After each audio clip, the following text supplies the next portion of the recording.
promise yuko ntazigera nkubabaza, nzagukunda cyane kuko ngukunda uyu munsi.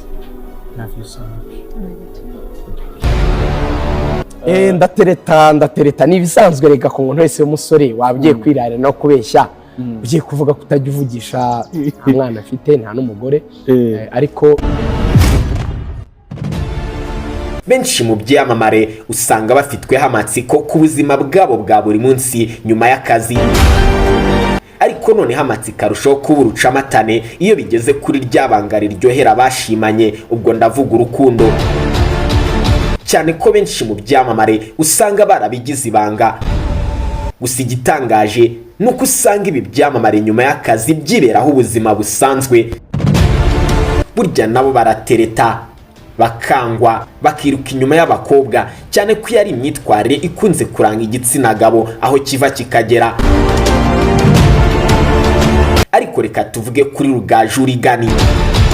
Uyu nawe hari ubundi buzima bamo nyuma yo gusesengura kuri mikoro za Radio Rwanda butandukanye n'ubwo tumuziho cyangwa tumutekerezaho.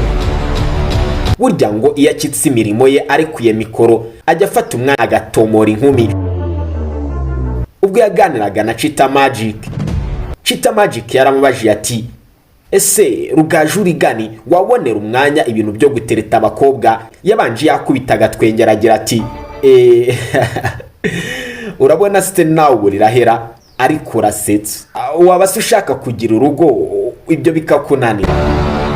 Kuri iyi ngingo ariko hari benshi barimo n'icyamamare muri filime nyarwanda Nyambo Jessica, ubwo yaganiraga n'itangazamakuru yaje gutebya aragira ati Rugaju REAGAN ashobora kuba atereta mu buryo bwo gusesengura. Nkundana na Rugaju cyaba bimeze bite? Uri umubyeyi bimeze gute? Yajya nereta mu buryo bw'ubusesenguzi.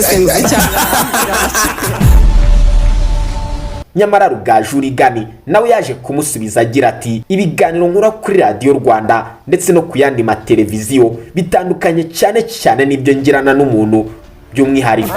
ngo nakubonye rero ngo numva ndagukunze ngo wagera hano gato nkubwire turebe ngo arimo arangije ntabwo ari gutyo.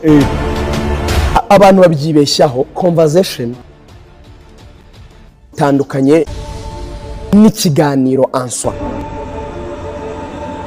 Ariko ndabizi sinkubesheye, hari ibindi ukeneye kumenya ku buzima bwa Rugaju REAGAN. Niyo mpamvu twaguteguriye ikiganiro ku buzima bwa Rugaju REAGAN, aho benshi baza bati ni gute umwana wavukiye muri Repubulika na Demokarasi ya Kongo yisanze kuri mikoro za Radio Rwanda.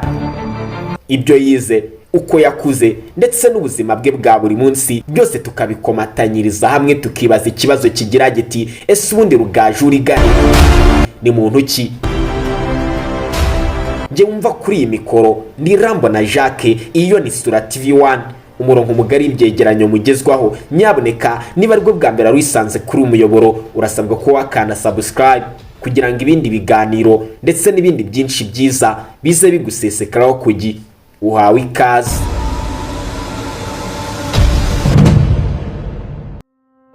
Ibyacu ntibitinda dutangiye ducya. Ubundi amazina nyakuri ni Ndayishimiye REAGAN, izina Rugaju ryo akaba ari komora ku muryango, cyane ko papa we yitwa Rugaju ndetse n'abandi bavandimwe be bose bakaba bitwa Rugaju. Yavutse mu mwaka w'igihumbi kimwe magana cyenda 1983 avukira muri Repubulika na Demokarasi ya Kongo mu misozi miremire ya Minembwe. Rugaju REAGAN yavukiye mu muryango w'abana 7, abahungu 4 ndetse n'abakobwa 3. Rugaju akaba ari umwana wa 4 mu muryango. Rugaju REAGAN nkuko nabikubwiye yavukiye mu misozi miremire ya Minembwe, aha murabizi ni muri Repubulika na Demokarasi ya Kongo.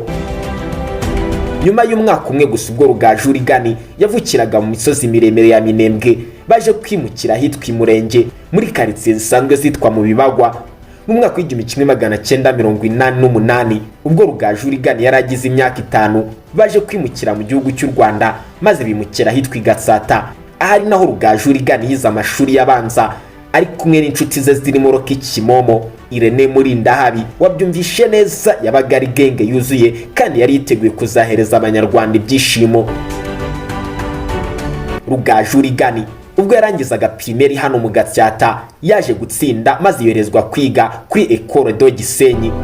Aha Rugaju REAGAN yahamaze umwaka umwe gusa maze ahita ahindura ikigo ibyo benshi bita ku rukarasa ajya kwiga mu karere ka Kayonza. Rugaju REAGAN akigera muri aka karere ka Kayonza icyiciro rusange cya toronkome yaje kucyanura aratsinda maze bamwohereza kwiga kuri Kristerwa mu karere ka Nyanza. Rugaju REAGAN aha naho yaratsinze maze yoherezwa kwiga ibijyanye n'uburezi muri kaminuza nkuru y'u Rwanda. Muri 2016 Rugaju REAGAN nibwo yaje gusoza icyiciro cya kaminuza muri graduation ikomeye cyane yabereye kuri Stade Amahoro mu muhango wari witabiriwe na His Excellency Paul Kagame.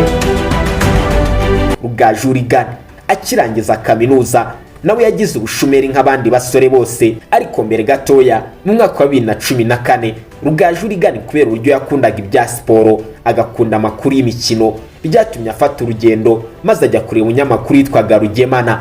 Uyu Rugemana yakoranaga na Axel Rugangura kuri Flash FM.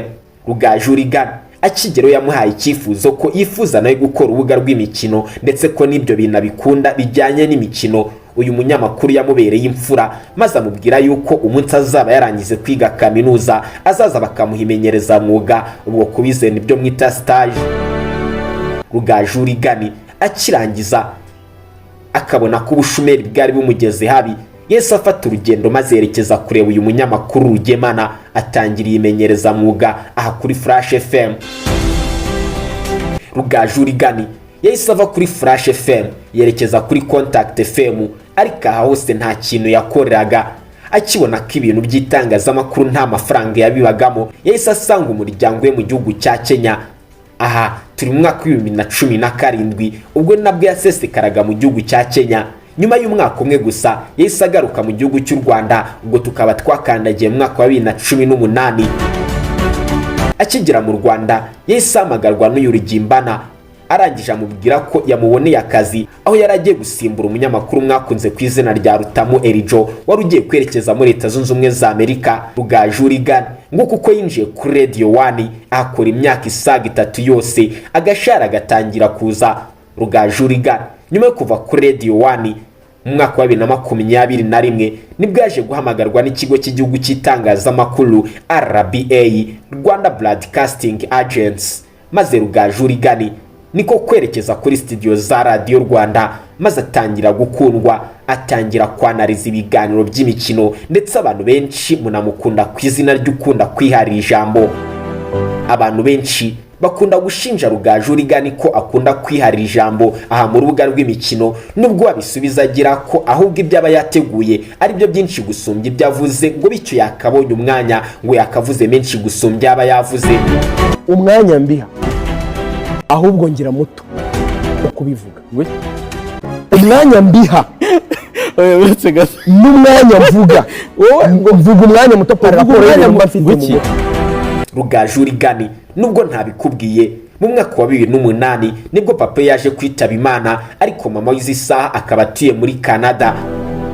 Rugaju REAGAN avuga ko igihe yababaye bwa mbere mu buzima bwe ari umunsi yumvaga ko nyirakuru yapfuye. Ati nyogokuru twarakundanaga cyane cyane kubwo bambwiraga ko yapfuye ntaje kubyemera, naje gusaba dogiteri kwinjira muri moruge, maze ubwo namuhamagaraga nanyitabe nkahita amenya ko yapfuye.